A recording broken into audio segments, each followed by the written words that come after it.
Hello everyone, welcome back to another video. आज हम EPFO syllabus की बात करेंगे इस वीडियो में। जल्दी से इसे देख लेते हैं। नाउ सी, ईपीएफओ का जो एग्ज़ाम है ये जनरली 300 से 400 पोस्ट के लिए कंडक्ट कराया जाता है, ठीक है।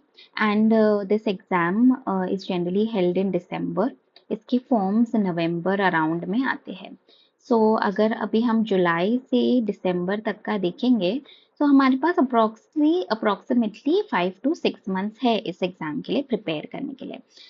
इसका सिलेबस जनरली क्या कहा जाता है दैट यूपीएससी से काफ़ी मैच होता है, ठीक है। कितना पार्ट कोइंसाइड करता है विथ यूपीएससी सिलेबस एंड कितना पार्ट सेपरेट है, ये अगर हम देखेंगे तो अगर यूपीएससी कोई प्रिपेयर कर रहा है, जो कैंडिडेट्स प्रिपेयर कर रहे हैं उनके लिए भी बहुत ईजी हो जाएगा। और इसमें काफ़ी चीज़ें जो सीजीएल है उसके टॉपिक्स भी यहाँ पे आते हैं, ठीक है। एंड जो नाबार्ड हो गया, ये सारे एग्जाम सीजीएल, नाबार्ड, सो ईपीएफओ, इन सब के थोड़े सिलेबस के पॉइंट्स कौन से कोइंसाइड करते हैं ये आपको समझ में आ जाएगा। Okay, let's start with this video. EPFO में the first subject is quant and reasoning. Quant and reasoning के लगभग 10 से 15 क्वेश्चन आते हैं। इंग्लिश के अच्छे खासे क्वेश्चन आते हैं 20 around. Okay, then Indian polity, general science, history and culture, economy and current affairs. ये जो पूरा पार्ट है, you can see this is a part that coincides with UPSC. इस पार्ट से काफी क्वेश्चंस आते हैं। अगर आप लगभग देखोगे, इंडियन पॉलिटी के 5, जनरल साइंस के 10, हिस्ट्री एंड कल्चर के 10, इकोनॉमी 8 एंड करंट अफेयर्स 8। लगभग यू कैन से, अगर इनको 40 ले लिया, 43 to 45 क्वेश्चंस आ रहे हैं इस पार्ट से, ठीक है। एंड ईपीएफओ एक्सक्लूसिव एक कुछ सिलेबस होता है जो सिर्फ ईपीएफओ में ही पूछे जाते हैं। ये कौन से सब्जेक्ट्स हैं? Accountancy, industrial relation and labour laws, computer application and social security. ये जो 4 टॉपिक्स है ये एक्सक्लूसिवली ईपीएफओ में पूछते हैं, काफी डिटेल में पूछा जाता है। हम हर टॉपिक को हम डिटेल में देखेंगे। यहाँ पे भी लगभग you can see there are 40 to 45 questions इस पार्ट से भी आते हैं। Now talking about CGL exam के साथ you can see quant, reasoning, English, ये सब सीजीएल के साथ कोइंसाइड करता है। एंड नाबार्ड का भी हम नेक्स्ट वीडियो में सिलेबस देखेंगे। नाबार्ड का भी सेम क्वांट, इंग्लिश एंड थोड़ा बहुत यहाँ पे जो जनरल स्टडीज है उनमें से भी कुछ पार्ट कोइंसाइड करते हैं, ठीक है। Now let us see what is the exam pattern. Now see, यहाँ पे 2 फेज का ये एग्जाम होता है। First is the recruitment test. Recruitment test में 120 क्वेश्चन आते हैं, हमारे सी सैट की तरह है। 2 पॉइंट जो मार्किंग स्कीम है वो सी सैट की तरह है, यूपीएससी सी सैट। 2.5 मार्क्स अगर आपने सही आंसर दिया, अगर आपने गलत आंसर दिया देन नेगेटिव में चले जाएंगे, -0.83, ठीक है। 120 क्वेश्चंस है इंटू 2.5 मार्क्स ईच है, it becomes a total of 300 marks. हमें like 120 questions in of 300 marks, हमें 2 आवर्स में इन क्वेश्चंस को लगाना है। इसमें एक इंटरव्यू फेज भी होता है, सेकंड फेज इंटरव्यू है। मेंस वगैरह टाइप का कुछ नहीं होता है, it is not there. Interview में 100 मार्क्स होता है। टोटल एंटायर जो मेरिट मिलेगा वो आउट ऑफ 400 मार्क्स से मिलेगा, ठीक है। नाउ इसका एक बार कट ऑफ देख लेते हैं। ओपन कैटेगरी में रिक्रूटमेंट टेस्ट 300 में से अराउंड 138 था इन 2023 द कट ऑफ। अप्रॉक्स आप समझ लो, आपने अगर 150 मार्क्स ला लिए रिक्रूटमेंट टेस्ट में जो फर्स्ट टेस्ट है, देन आप इन हो। और out of 400 recruitment test plus interview, इनमें से आपको 212 मार्क्स लाने हैं। 400 में से 212, समझ लो 215 मार्क्स तक, आधे से थोड़ा ज्यादा मार्क्स लाने पड़ेंगे इन बोथ द टेस्ट। आपको ये समझ में आ रहा होगा, राइट? ओके, नाउ मैंने वीडियो के स्टार्ट में बताया था ये एग्जाम दिसंबर में कंडक्ट कराते हैं, ये रिक्रूटमेंट टेस्ट है। इसका रिजल्ट भी आ जाता है जनवरी के अराउंड। 1.5 मंथ में रिजल्ट आ जाता है। दी ओनली इशू यहाँ पे जो देखा जाता है वो है इंटरव्यू। इंटरव्यू 8 से 9 महीने बाद होता है। सो नेक्स्ट जो सितंबर या अक्टूबर आएगा तब इंटरव्यू कंडक्ट किया जाता है। ठीक है, so that is a waiting period जो आपको निकालना पड़ेगा। ओके, तो मैंने यहाँ पे कुछ 2025 के क्वेश्चन पेपर को एनालाइज किया। मैंने बस देखने की कोशिश की, जो हमने स्टार्टिंग में देखा था कि हर पार्ट से कितने क्वेश्चन आते हैं, मैंने उनको एनालाइज किया है। सो एक और बार हम देख लेते हैं 2025। अगर आपने एक बार पेपर, अगर आप सीरियसली ईपीएफओ के लिए प्रिपेयर करना चाहते हो तो 2025 पेपर आप कहीं से भी डाउनलोड कर सकते हो। काफी सारे इंस्टीट्यूट्स ने इस पेपर को प्रोवाइड किया है। सो वहां से you can see that English से कितने क्वेश्चन आ रहे हैं, साइंस से कितने आ रहे हैं। You don't have to go into the details, details में मत जाना, लेकिन बस ऊपर ऊपर से ताकि आपको समझ में आए किस लेवल का पेपर दे रहे हैं और कितने क्वेश्चंस कौन से पार्ट से आ रहे हैं। So for that you can just analyse the papers. ठीक है, so you can C English में क्वेश्चन 1 से क्वेश्चन 2 इंग्लिश है, क्वेश्चन 20 इंग्लिश है। इट मीन्स 20 क्वेश्चन इंग्लिश पे पूछे गए हैं आउट ऑफ 120। तो वेटेज काफी हाई है इंग्लिश का। ओके, देन साइंस पे कुछ 8 क्वेश्चन है। कंप्यूटर एप्लीकेशन के यहाँ पे 29 से 33 तक 5 क्वेश्चन है। करंट अफेयर्स के कुछ क्वेश्चन है। यहाँ से इंडस्ट्रियल लॉज जो है, लेबर लॉज वाला, वो वाला पार्ट स्टार्ट हो जाता है। तो जैसे इन्होंने एम्प्लॉयमेंट प्रोविडेंट फंड के बारे में पूछा है, insurance act, payment and wages act, compensation act, या आगे आप देखोगे दैट ये सब हम सिलेबस में पढ़ते हैं। तो इन्होंने क्या किया है ना, that's very interesting pattern. Payment and wages act पे 41 दोनों क्वेश्चन इसी एक टॉपिक से पूछा है। फिर कॉम्पनसेशन एक्ट 2 क्वेश्चन उसी पे पूछे हैं। तो इस तरह से इन्होंने पैटर्न फॉलो किया है। देन आप देखोगे दैट 51 से लेकर 65 तक 15 क्वेश्चन क्वांट एंड रीजनिंग पे है। करंट अफेयर्स पे कुछ और क्वेश्चन आएंगे। देन अकाउंटेंसी जो ईपीएफओ एक्सक्लूसिव सिलेबस है, इसमें 15 क्वेश्चन है। देन सोशल सिक्योरिटी पे 9-10 क्वेश्चन है। देन यहाँ से जो मैंने बोला था लाइक यूपीएससी से जो कोइंसाइड करता है वैसे टाइप के जो टॉपिक्स है, जैसे हिस्ट्री हो गया, ancient medieval art and culture. इस ईयर के प्रीलिम्स के बाद तो आपको अभी समझ आ गया होगा that this becomes a very important subject.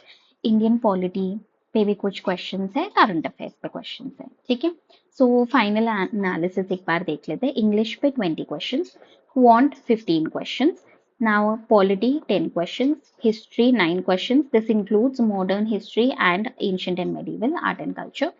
Current affairs 14 questions, science 9, accountancy पे 15 है, इंडस्ट्रियल एंड लेबर लॉस पे 15 है, सोशल सिक्योरिटी 9 है एंड कंप्यूटर एप्लीकेशन 5 क्वेश्चंस है।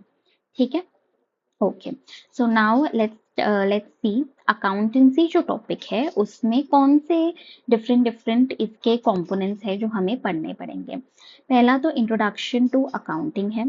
Second, theory base of accounting. Third, recording transactions part 1 and 2। Fourth, trial balance and the bill of exchange. Fifth, accounting for share capital. ये थोड़ा tough topic है।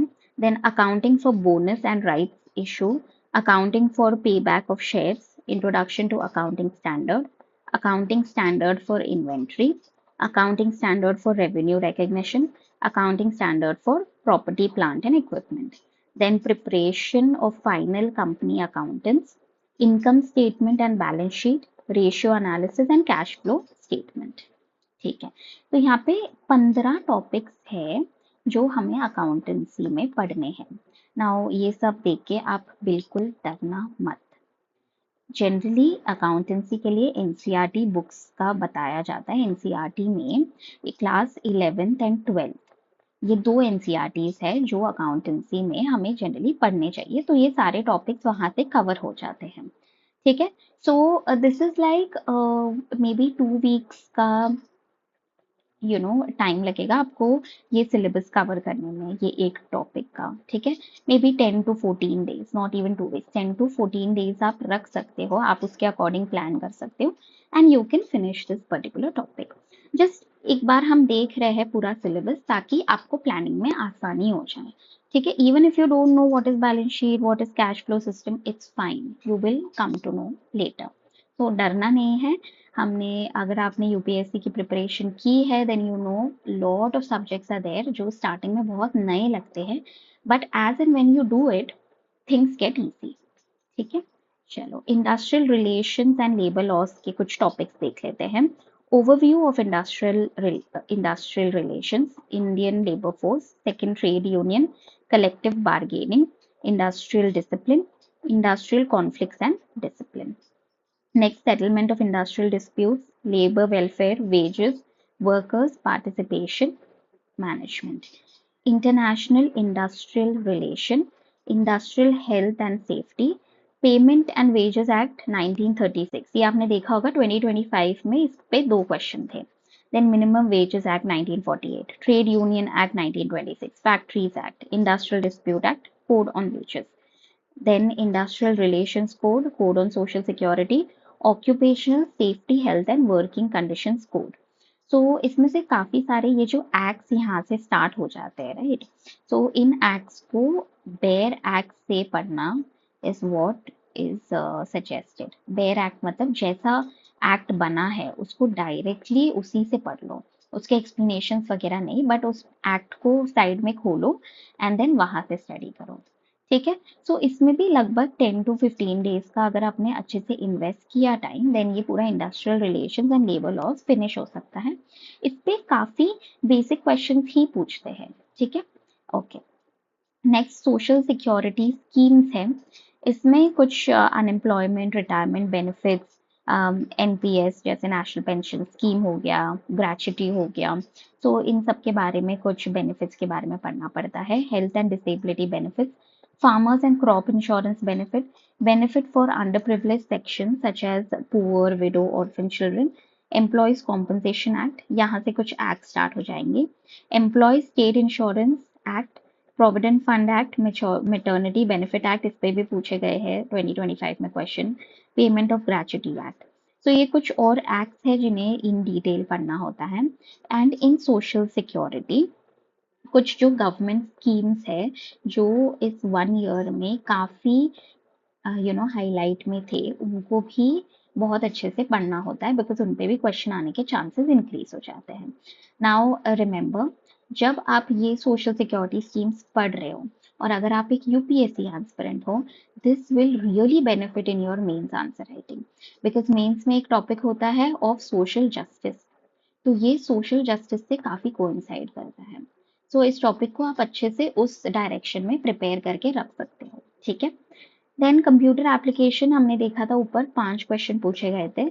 इसमें introduction to computer and computer organisation, software hardware operating system, memory network and other related topics, and कुछ full forms and shortcuts हैं जिनके बारे में थोड़ा पढ़ना पड़ता है।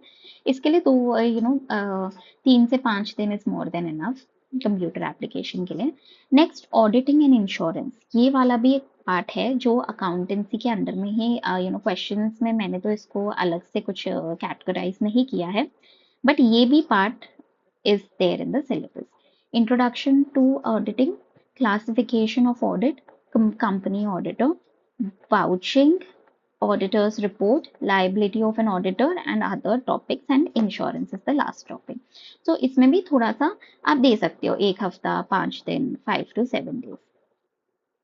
Okay, so these were exclusive topics जो EPFO के लिए importantly prepare करना होता है. Now see, many aspirants who are targeting EPFO exam, क्या हो जाता है कि हम यूपीएससी प्रिपेयर करते करते हम उनके रिलेटेड टॉपिक्स तो प्रिपेयर कर लेते हैं, जैसे पॉलिटी कर लिया, इकोनॉमी कर लिया, बट ईपीएफओ का बहुत सारे लोग फॉर्म तो भरते हैं, nearly 9 lakh aspirants they fill this form, but paper लिखने ही बहुत कम लोग जाते हैं, बिकॉज इन दी एंड ये जो 5 सब्जेक्ट हैं, अकाउंटेंसी, इंडस्ट्रियल रिलेशंस, फिर हमने अभी देखा social security and computer application, sorry ये जो 4 है, इनको कोई इतने, हाँ और ऑडिटिंग, तो इनको कोई इतनी डिटेल में नहीं करके जाता है।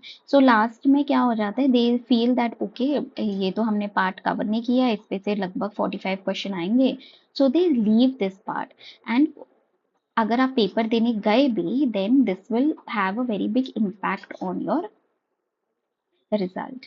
ठीक है, सो अभी टाइम है, जुलाई का मंथ है एंड अभी और 6 महीने हैं, 6 मंथ्स है for the exams to get conducted, इसका फॉर्म निकलने में। तो अभी से अगर आप थोड़ा थोड़ा प्रिपेयर करके रख लो ना, देन लास्ट में अगर इसके पोस्ट खुले then it will become very easy for you to cover it.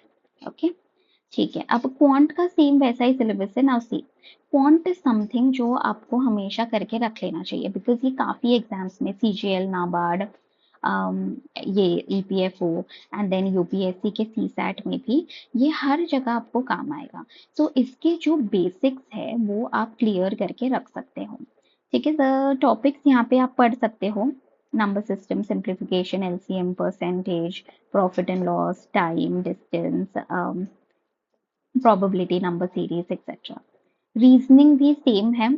ये काफी सारे एग्जाम्स में इसके बेसिक कॉन्सेप्ट्स क्लियर होना बहुत जरूरी है। Blood relations, alphabet series, analogy, calendar, clock etcetera. English same, parts of speech, structure of sentence, verbs, tenses, reading comprehension, ये सीसैट में भी इम्पोर्टेंट हो जाता है यूपीएससी के। तो अभी से आप इसको थोड़ा प्रैक्टिस करके रख लोगे, then it will become easy for you in the end, right? So this was the syllabus of EPFO. If you like this video, please like, share and subscribe. अगर आपको कुछ और चाहिए EPFO related information या किसी और exam से related information, then please tell me in the comments. Then I can provide you with that particular video. Okay? Keep reading, keep revising, guys. We'll meet in the next video. Thank you.